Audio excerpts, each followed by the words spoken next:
सुरुवातीला एकदम सुरुवात छोटी असते की एवढ्या मोठ्या प्रमाणात दिसत नाही. इथं बघा पूर्ण हे जे आहे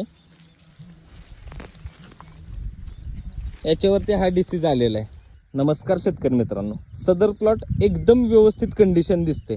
प्लॉट एकदम चांगला आहे, फुटवा चांगला चालू आहे, ग्रोथ चांगली प्लॉटची चालू आहे, सगळ्या गोष्टी व्यवस्थित आहेत, पान चालू आहेत.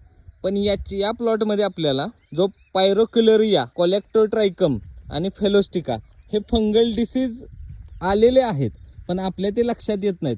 म्हणजे प्रॉब्लेम काय होतोय की आपण दिसतोय की दिसताना प्लॉट चांगला दिसतोय, पण हा रोग आलेला आहे.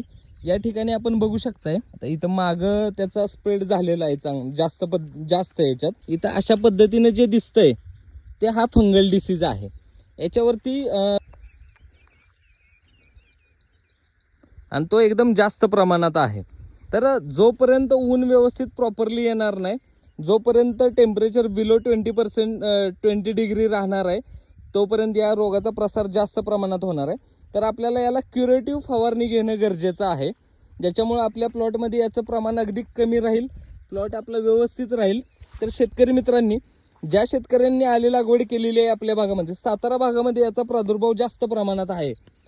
ज्या पण शेतकऱ्यांचा आल्याचे प्लॉट असतील त्यांनी आपापला प्लॉट व्यवस्थित जाऊन प्रत्येक प्लॉटमध्ये फिरून चेक करून घेणं गरजेचं आहे. याचा मोठा प्रॉब्लेम काय होतो, तर हा रोग आल्यानंतर जर जास्त पसरला गेला तर याच्यावरती थोडंसं औषधोपचाराचा आपला खर्च वाढू शकतो. त्याच्यामुळे शेतकरी मित्रांनी ही काळजी घ्यायची की आपल्या प्लॉटची व्यवस्थित चेकिंग करून घ्या की सर्व प्लॉट आपले व्यवस्थित आहेत का, सुस्थितीत आहेत का. धन्यवाद.